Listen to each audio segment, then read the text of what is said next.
John Tyler was referred to as his ascendancy, since he was not actually elected to be the president. The vice president wasn't seen as being very important back then, since no president had died in office. He held the record number of children by a president. He had 8 children with his first wife and 7 children by his second wife. John Taylor was born on March 29, 1790, on the Greenway Plantation in Charles City, Virginia. His father was the Speaker of the Virginia House of Delegates.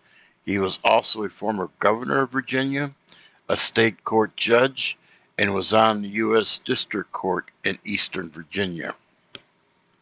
His mother died when he was only 7 years old. He later attended the College of William and Mary and studied law under 3 different people. He was admitted to the bar of Virginia at the age of 19. At the age of 21, he was elected to the Virginia House of Delegates. He was a strong advocate for state rights and felt that the National Bank was unconstitutional. During the War of 1812, he organized a militia unit called Charles City Rifles to defend Richmond, but he never saw any action. He resigned from the Virginia House of Delegates to serve in the Council of State, a group of advisors elected by the General Assembly. In 1813, he married Leticia Christian, and they had 8 children together. She died on September 10, 1842, at the age of 51. In 1816, he won a seat in the House of Representatives as a Democratic Republican. During his term in the House of Representatives, he opposed attempts to restrict slavery. He returned to his law practice. He didn't like the low pay, and he didn't feel like he was really getting anything done while in the House. But after a few years, he began to miss politics and was elected to the House of Delegates in Virginia. He managed to save the College of William and Mary, which was struggling financially. He was elected as the governor of Virginia, but it was largely a ceremonial post. The governor of Virginia had very little power at that time. In 1827, he was elected as a U.S. Senator from Virginia. As a senator, he opposed any type of infrastructure bills. He felt that infrastructure was a matter for the states. In the election of 1836, Tyler was a candidate for the vice president, but not a serious one. The Whig Party couldn't agree on a candidate, and they were running numerous people from different regions to throw the election in the House of Representatives and see what happened from there. The strategy failed, and Martin Van Buren of the Democratic Party won. He again returned to the House of Delegates in 1838. In the election of 1840, he was chosen to be vice president after a somewhat bitter convention that the Whig Party had. Tyler tried to stay out of the rivalries between the various candidates, and this is the reason he was probably nominated. It also helped that he was from Virginia. This would help with the Southern vote. Harrison was from Virginia as well, but he had long since moved away. The overwhelming issue was the economic downturn, which the people blamed on Van Buren. Tyler was now part of the newly formed Whig Party.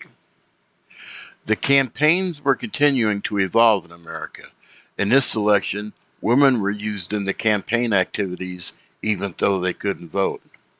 Alcohol also flowed through many of the campaign events. It was a campaign of Tippecanoe and Tyler too. Tippecanoe was a famous military victory by Harrison. The Harrison-Tyler ticket easily won the election. Harrison received 234 electoral votes to Van Buren's 60. The popular close, however, was within 5%. Harrison died shortly after being elected. He died on April 4th, 1841, and John Tyler became President of the United States. There was some question as to what the Constitution meant by the Vice President will accept the power and duties of the office. Was he just to perform the duties, or was he the actual president? Tyler had himself sworn in. This became the new precedent, but the issue would not be clarified until the 12th Amendment in 1967. At 51, Taylor was the youngest president of his time. Some of his opponents never accepted him as president. They would send their correspondence to the vice president, and Taylor would send them back unopened. Congress passed two banking bills, which Tyler vetoed. Members of his cabinet resigned, and Tyler was expelled from the party. The Whigs were so angry at him that they even refused to delegate funds to make the needed repairs on the White House. Tyler was now a president without a party. There was a budget deficit, but Tyler refused to raise the tariffs. The country was still suffering from the Panic of 1837, which was caused by Jackson's war on the banks. The economy got even worse. Congress passed legislation attempting to deal with the issue, but they were vetoed by Tyler.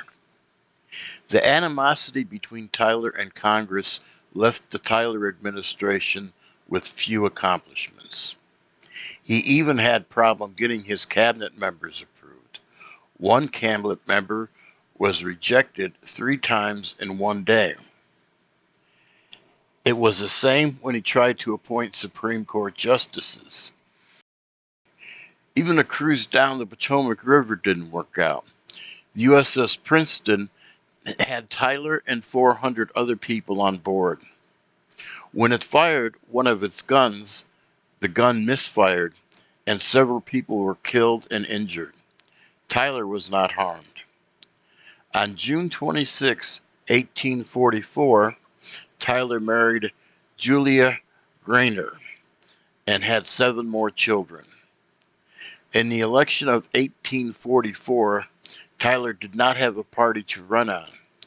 The Whigs had kicked him out, and his old Democratic Party didn't want him back.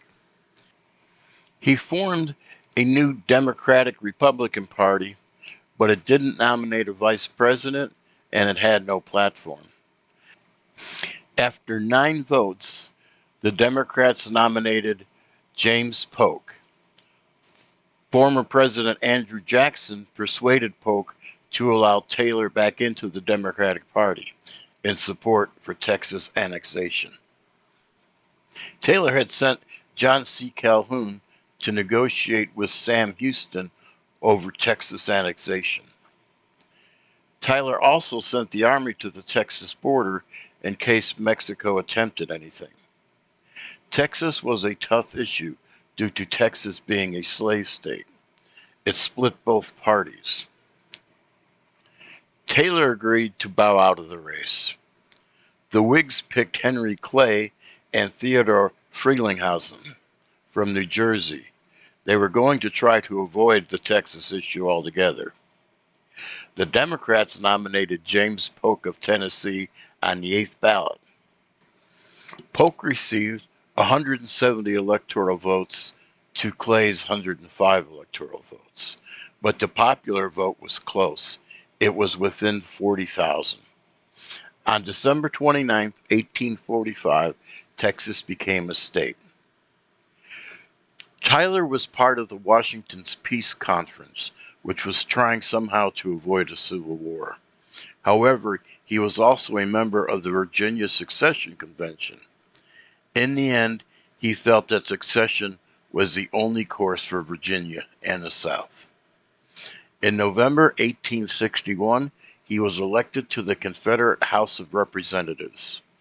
He died at the age of 71 on January 18, 1862. He was the only president whose death was not recognized by Washington. Many felt he was a traitor due to his support for the Confederacy. He was also the only president not to be buried with an American flag draped over his coffin. His coffin was draped with a Confederate flag.